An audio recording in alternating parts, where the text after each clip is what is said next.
Bismillahirrahmanirrahim. Assalamualaikum warahmatullahi wabarakatuh. Kaum muslimin yang dirahmati Allah, semoga Allah senantiasa curahkan segala rahmat, segala nikmat yang berkepanjangan dan tiada akan berhujung dari dunia hingga akhirat kelak insyaallah.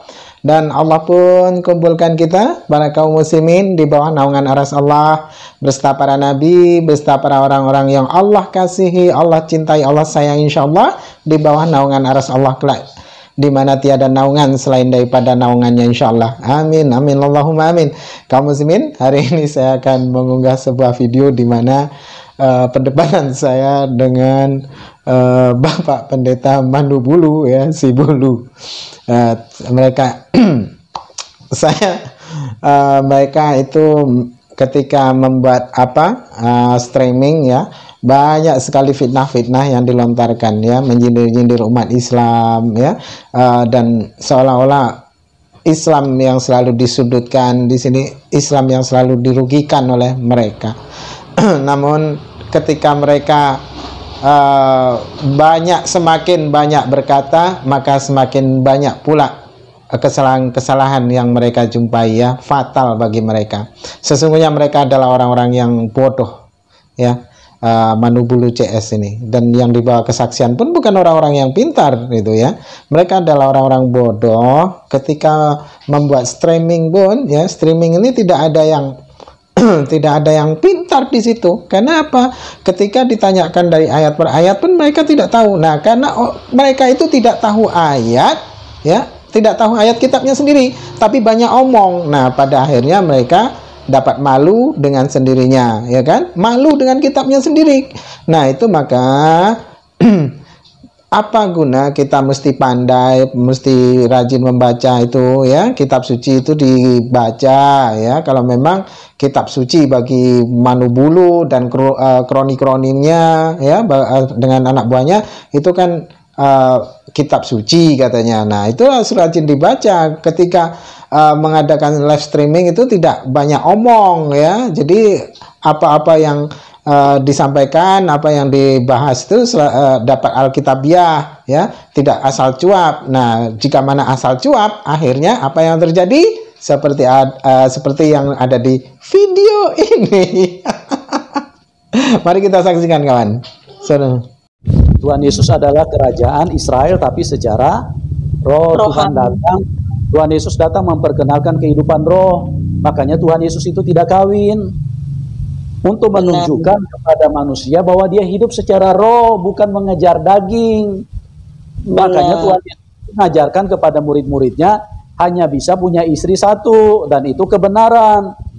Kebenaran sama dengan di Taman Eden. Waktu Tuhan ciptakan Hawa, di situ ada berapa Hawa di situ? Ada Hawa, Hawi, Hawe, Hawo kah? Enggak ada. Cuma satu wanita. Itulah kebenaran yang turun dari surga, yang ditransformasikan, diperkenalkan kepada manusia.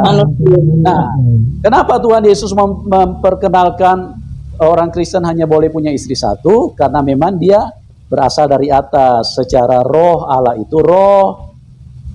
Jadi firman Tuhan itu jelas. Kehidupan roh yang diperkenalkan, bukan kehidupan daging. Kalau kehidupan daging itu cuma pikirannya bagaimana punya istri dua, sudah punya dua tidak puas, punya tiga, sudah punya tiga masih tidak puas, punya empat. Nah, itu kehidupan daging itu. Sampai pulang ke surga pun masih mau mikirin daging. Itu orang-orang yang tidak layak, karena Tuhan itu roh. Benar. Ya. Benar. Dan menurut saya juga itu nggak akan ada adilnya, Pak. Jadi nggak akan mungkin ada adil gitu, Pak. Kalau mereka yang penting bisa adil, bohong. Kalau saya bilang itu bohong, nggak mungkin manusia bisa adil, kan gitu, Pak. Secara logikanya kan gitu. Mustahil. Ya, Ya. Kita sama diri kita sendiri saja tidak bisa adil. Benar. Bisa adil. Benar. Diri kita sendiri saja kita nggak bisa adil. Hari ini kita mungkin bisa makan 3 kali, 4 kali. Besok apakah kita sama? Tidak. Benar. Takarannya sama? Tidak. Benar. Hari ini kita jalan kerja misalnya 8 jam. Belum tentu besok 8 jam. Diri kita sendiri yang tidak bisa adil. Benar. Bagaimana kita berbagi dengan orang lain, itu tidak mungkin. Benar. Benar, Pak. Sangat manusia bisa adil, ya. benar. Itu cuman alasan aja untuk mengiyakan aja sih menurut saya sih ya Pak ya. Jadi tidak ada yang mungkin bisa adil, dan mana ada wanita mau dimadu. Bohong aja kalau bilang ada, sedangkan di situ juga nggak ada lah Pak gitu. Makanya kalau ada itu terpaksa karena dia butuh uang. Mungkin dia juga sudah tua, atau mungkin dipukuli. Jadi mau tidak mau dia ikut aja. Ya. Oke, kita akan mulai dengan ruang interaksi.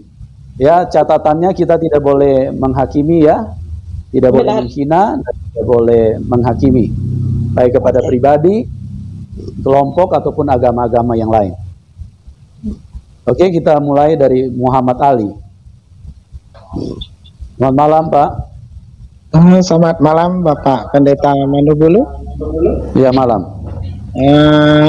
Begini Bapak Pendeta, saya mau bertanya tentang perihal anak domba ini tadi ya. Saya jadi bingung apa tentang perihal anak domba ini.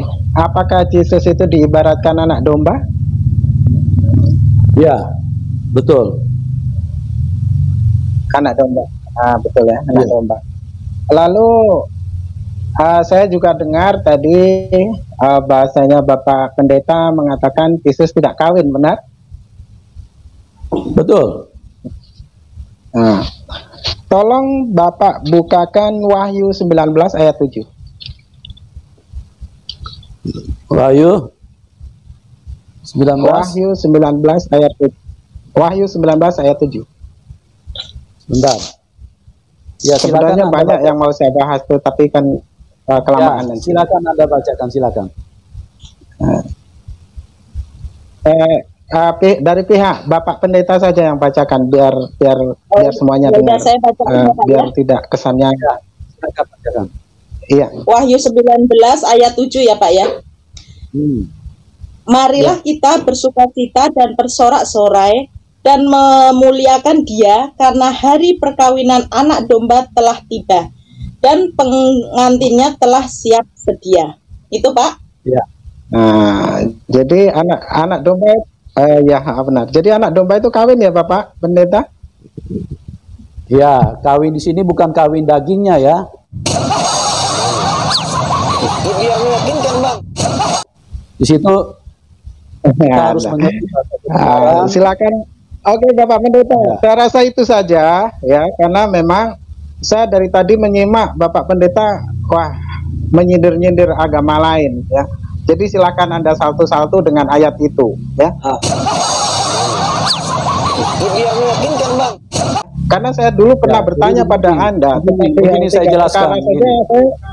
Gini saya jelaskan, sebentar saya jelaskan ya. Itu di situ tuh perkawinan anak domba. Ya, kita ini punya logika, harus cerdas. Anak domba itu bukan urusan kitab suci untuk dikawinkan di surga. Itu bahasa kiasan, ya. Kenapa dia disebut anak domba? Karena pada waktu dia dibawa ke kayu salib, dia itu tidak memberontak, tidak melawan. Makanya dia disebut sebagai anak domba. Itulah yang dikenal kalau di Muslim itu sebagai hari raya korban. Nah, ini tadi sampai sini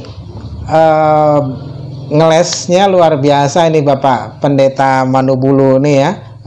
Mereka dalam streamingnya menghina-hina agama lain ya, menyindir-nyindir dan luar biasa tentang pernikahan, poligami, terus pengorbanan ya, segala macam. Nah, sayang saya tidak sabar tadi ya, coba saya sikit saja sabar, saya dapat mempermalukan mereka itu dengan lama sebenarnya, tapi karena saya tidak sabar ya, langsung saya tembak langsung, jadi ya akhirnya saya di-kick-nya itu ya. Ketika saya berkata umat Islam itu mengorbankan binatang di dalam hari raya kurban, lalu bagaimana dengan hari rayanya Kristen itu ya, hari kurbannya ya, apakah umat Kristen itu mengorbankan Tuhan gitu ya? Jika mana umat umat Islam mengorbankan binatang, umat Kristen mengorbankan Tuhan. Nah itu tadi saya mau katakan itu ya, tapi sudah di-kick-nya gitu ya, di-kick-nya. Jadi pas saya ucapkan, pas saya di-kick-nya. Jadi itulah.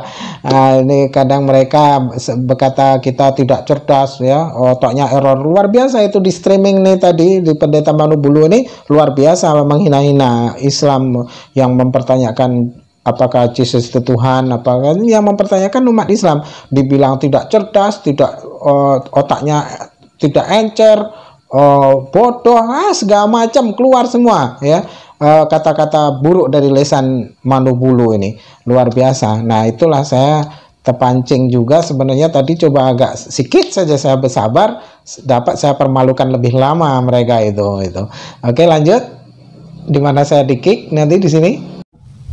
Nah, di dalam kekristenan, di dalam Alkitab, korban itu sudah pula darah Tuhan gitu loh. Jadi jelas ya. Jadi kalau misalnya Anda kurang paham, saya jelaskan kenapa seperti ada hari raya korban itu sebetulnya mengacu kepada pengorbanan daripada anak domba itu sendiri, karena Tuhan tidak menginginkan darah binatang. Oke. Kalaupun umat Islam berkorban mengorbankan binatang. Ya, artinya. Nah, di sini betul-betul ya. Ketika mereka itu ya berkata-kata sesamanya ya, di dalam roomnya, seenak perut dia sendiri. Mereka mengatakan kita ini umat Muslim, menafsirkan ayat mereka seenak perut sendiri katanya. Padahal kita tidak pernah menafsir-nafsir sesuai dengan ayat yang ada saja. Kita menguraikan segala sesuatu atau mempertanyakan atau menjawab, kan begitu ya. Umat Islam apologet Muslim tidak pernah, debater-debater Muslim itu tidak pernah ngarang cerita, semua berdasarkan dalil-dalil yang ada di dalam kitab mereka. Namun ketika mereka menguraikan segala sesuatu, mereka memakai ilmu karet ya kan, ilmu tafsir karet, yang dimana dapat ditarik ulur sekehendak hati sendiri, seenak perut mereka sendiri kan itu. Nah itu faktanya. Dan ketika saya mau meneruskan bagaimana tentang pengorbanan Kristen mengorbankan Tuhan ini, malah saya sudah di-kick duluan, katanya terputus, katanya dasar mereka itu memang benar-benar pembohong gitu ya.